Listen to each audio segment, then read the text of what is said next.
पढ़ने वाले हैं continental drift theory by Alfred Wegener. देखिए कॉन्टिनेंटल ड्रिफ्ट थ्योरी हमें क्या बताती है कि ये जो प्रेजेंट पोजीशन है कॉन्टिनेंट्स की, ये हमेशा से ऐसी नहीं थी। विद द टाइम इसमें चेंजेस आए। पहले पोजीशन क्या थी और क्या फोर्सेस थी जिनकी वजह से ये ड्रिफ्टिंग हुई। सो ये सारी चीज़ें हम कॉन्टिनेंटल ड्रिफ्ट थ्योरी से समझते हैं। ठीक है, तो चलिए शुरू करते हैं। देखिए कॉन्टिनेंटल ड्रिफ्ट हुए हैं, इसका आइडिया अब्राहम ऑर्टलियस ने 1596 में ही दे दिया था। ठीक है, तो कॉन्टिनेंटल ड्रिफ्ट का आइडिया कहाँ से आया है? अब्राहम ऑर्टलियस, ये एटलस मैप मेकर थे, तो इन्होंने मैप बनाया था जिसमें इन्होंने दिखाया था कि अटलांटिक ओशन में एक सिमिलैरिटी है कि आप पजल की तरह उसको जोड़ सकते हैं। ठीक है, तो आइडिया इन्होंने एक मैप के थ्रू प्रेजेंट किया था। बाद में वो अल्फ्रेड वेगनर ने इसको थ्योरी में प्रेजेंट किया कॉन्टिनेंटल ड्रिफ्ट थ्योरी के नाम से। ठीक है, अल्फ्रेड वेगनर जर्मन थे, जर्मन मीटेरोलॉजिस्ट थे एंड 1912 में उन्होंने कॉन्टिनेंटल ड्रिफ्ट थ्योरी प्रेजेंट की थी। ठीक है, देखिए अल्फ्रेड वेगनर ने अपनी book the origin of continents and ocean, जो कि इन्होंने 1915 में लिखी, उस बुक में ये कॉन्टिनेंटल ड्रिफ्ट थ्योरी दी। ठीक है, अल्फ्रेड वेगनर, जैसा कि मैंने अभी बताया कि ये मीटेरोलॉजिस्ट थे, तो ये क्लाइमेट चेंज की स्टडी कर रहे थे। तो इन्होंने फाइंड किया कि कॉन्टिनेंट्स ड्रिफ्ट हुए हैं। तो इनके अकॉर्डिंग पर्मियन पीरियड में यानी 250 मिलियन ईयर्स अगो एक सुपर कॉन्टिनेंट था पेंजिया, जो कि सराउंड था एक मेगा ओशन से, जिसको उन्होंने नाम दिया पैंथेलासा। ठीक है, सो पेंजिया क्या था? सुपर कॉन्टिनेंट था एंड पैंथेलासा सुपर ओशन या मेगा ओशन था। ठीक है, ये बाद में ड्रिफ्ट होना स्टार्ट हुए एंड जो हम आज प्रेजेंट पोजीशन देखते हैं 7 कॉन्टिनेंट्स एंड 5 ओशंस की, ये अभी की कंडीशन है। पहला एक ही ओशन था, एक ही लैंड मास था।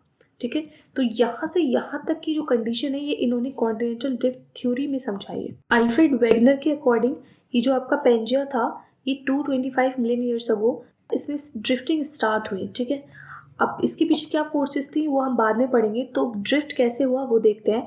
तो पेंजिया टूटना स्टार्ट हो गया। ठीक है, तो पेंजिया पहले दो पार्ट में डिवाइड हुआ, एक नॉर्थ और एक साउथ। तो नॉर्थ में जो था वो लोरेशिया नाम दिया, इसको अंगारा लैंड भी कहते हैं, एंड साउथ वाले पार्ट को गोंडवाना कहते हैं।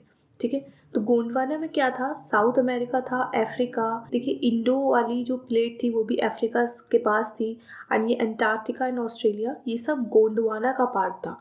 और आपका नॉर्थ अमेरिका, यूरोप, एशिया, ये लोरेशिया का पार्ट था।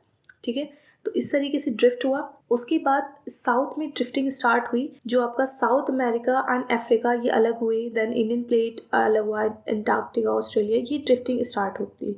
ठीक है, तो ये ड्रिफ्टिंग कंटिन्यूस रही एंड उसके बाद अब जो हम अर्थ को जो प्रेजेंट पोजीशन है वो हम देख पाते हैं। तो ये इस तरीके से क्वेश्चन बन जाता है कि गोंडवाना का क्या इंडियन प्लेट गोंडवाना का पार्ट थी या लोरेशिया का? तो आपको ये पता रखना है कि गोंडवाना का पार्ट थी। ठीक है, अब देखिए फोर्सेस जो अल्फ्रेड वेगनर ने दी है, उसके इसके पीछे जो ड्रिफ्टिंग स्टार्ट हुई इसके पीछे क्या फोर्सेस थी रिस्पॉन्सिबल? तो देखिए दो फोर्सेस थी जो रिस्पॉन्सिबल थी, एक थी पोल फिलिंग फोर्स और दूसरी थी टाइडल फोर्स। देखिए वेगनर के अकॉर्डिंग जो ड्रिफ्टिंग हुई वो दो डायरेक्शन में हुई।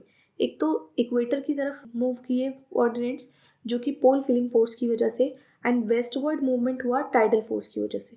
ठीक है, एंड इन्होंने एविडेंस दिए। देखिए वेगनर की ऐसा नहीं था कि और भी जो पहले साइंटिस्ट आए उन्होंने कॉन्टिनेंटल ड्रिफ्ट के आइडियाज को नहीं बताया, बट इनकी थ्योरी ज़्यादा हम क्यों पढ़ते हैं? क्योंकि इन्होंने कंस्ट्रक्टिव एविडेंसेस दिए हैं। ठीक है, जैसे इन्होंने jigsaw fit, tillite deposit, botanical evidence, distribution of fossils, rocks of the same age, ये सब इन्होंने एविडेंस, बहुत कंस्ट्रक्टिव एविडेंस दिए, जिसकी वजह से इनकी थ्योरी को हम आज भी पढ़ते हैं। जिसके अगर आप जिग्सॉ फिट देखेंगे तो साउथ अमेरिका एंड अफ्रीका एकदम पजल की तरह जुड़ते हुए नजर आते हैं। ठीक है, एंड जो फॉसिल्स हैं वो आपको साउथ अमेरिका और अफ्रीका में ये सेम फॉसिल्स देखने को मिलते हैं। ठीक है, एंड टिलेट डिपॉजिट, यानी जो इनके अकॉर्डिंग पहले कभी ग्लेशियर था, इसका मतलब ये पहले साउथ में थे देन ड्रिफ्ट हुए हैं। तो ये एविडेंसेस इन्होंने अच्छे एविडेंस प्रोवाइड किए। Thank you for watching. Video पसंद आए तो don't forget to subscribe my channel. मिलते हैं नेक्स्ट वीडियो में।